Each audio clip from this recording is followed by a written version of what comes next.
The broken table എന്ന് പറഞ്ഞൊരു short ഫിലിമുണ്ട്. Deepthi Dhruv അവർ young കപ്പിൾസാണ്. കുറച്ചാളായി കല്യാണം കഴിഞ്ഞിട്ട്, പക്ഷെ അവർക്ക് കുട്ടികളില്ല. അപ്പോൾ ദീപ്തി ഡോക്ടറെ അടുത്ത് പോയി. ഡോക്ടർ റിപ്പോർട്ട് കൊടുത്തു, ഇവൾക്കൊരു കുഞ്ഞിനെ ഉണ്ടാവില്ല, പ്രഗ്നൻസി ഒരു ഓപ്ഷനല്ല, പിന്നെ അഡോപ്ഷനിലേക്ക് പോകേണ്ടി വരും. ഇവൾക്കാണെങ്കിൽ അവളുടെ ഭർത്താവിനോടത് പറയാൻ വല്ലാത്ത പേടിയുണ്ട്. കാരണം ഒരു പക്ഷേ അയാൾ ഇട്ടേച്ച് പോകും, അല്ലെങ്കിൽ റിലേഷൻ ബ്രേക്ക് ആവും. അപ്പോൾ ആ ഒരു ടെൻഷനിൽ നിൽക്കുമ്പോഴാണ് അവളൊരു കൗൺസിലറിനെ കാണാൻ പോകുന്നു, ഡോക്ടർ ഗിരി. അതേ ഒരു അഡ്വക്കേറ്റാണ്, മാരേജ് കൗൺസിലറാണ്, നല്ല എക്സ്പീരിയൻസ് ഉള്ളൊരു മനുഷ്യനാണ്, പ്രായമുണ്ട്. ഈ മനുഷ്യനെ എടുത്ത് തന്നിട്ട് ഇവളുടെ പ്രോബ്ലം പറയാം. അപ്പോൾ ഈ ഡോക്ടർ ഗിരി പറയും, ഞാൻ എൻ്റെ ഭാര്യ പ്രഭയെ കല്യാണം കഴിക്കുന്നതിന് മുമ്പ് ഞാൻ അവളോട്ട് പ്രണയത്തിലായിരിക്കുമ്പോൾ ഞാനൊന്ന് പ്രാക്ടീസൊക്കെ തുടങ്ങിയിട്ടുള്ളൂ അഡ്വക്കേറ്റായിട്ട്. അപ്പോൾ ഒരു ചെറിയ ക്യാബിൻ, ഒരു ബാത്റൂമിൻ്റെ സൈസുള്ളൊരു ക്യാബിനാണ് ഞാൻ റെൻറ്റിനെടുത്തത്.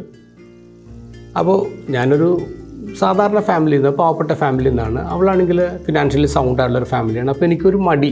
അവൾ പറയും ഞാൻ ഓഫീസിലേക്ക് വരട്ടെ എന്ന് ചോദിക്കുമ്പോൾ ഞാൻ പറയും വേണ്ടെന്ന് പറയും. കാരണം അവൾ എൻ്റെ സിറ്റുവേഷൻ കാണുമല്ലോ എന്ന് ഓർത്തിട്ട് ഞാൻ വേണ്ടാന്ന് പറയും.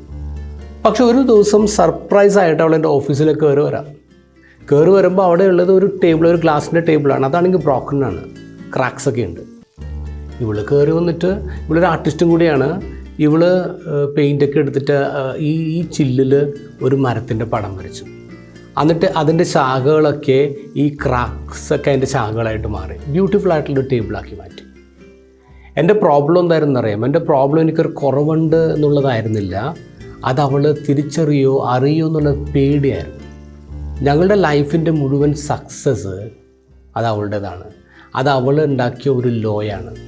തും JCB ഹോ കാഫി ഹോ, നീ എങ്ങനെയാണോ അത് മതി. ഇന്ന് ചിന്തിക്കുന്നത് ഇങ്ങനെയാണ്, നമ്മുടെ കപ്പിൾസിനെ കുറിച്ച്, നമ്മുടെ ബന്ധങ്ങളെക്കുറിച്ചൊന്ന് ചിന്തിക്കുക. നീ എങ്ങനെയാണോ അതുപോലെ ഞാൻ നിന്നെ സ്നേഹിക്കുന്നു എന്ന് പറയാൻ പറ്റുമോ?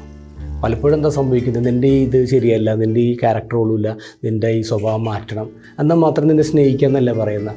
അങ്ങനെയല്ല, നീ എങ്ങനെയാണോ അങ്ങനെ ഞാൻ നിന്നെ സ്നേഹിക്കുന്നു, നീ എങ്ങനെയാണോ എനിക്കത് മതി എന്ന് പറയാനുള്ള അത്ര സ്നേഹം ദമ്പതിമാർ തമ്മിലുണ്ടാവട്ടെ എന്ന് ആശംസിക്കുന്നു. Good day.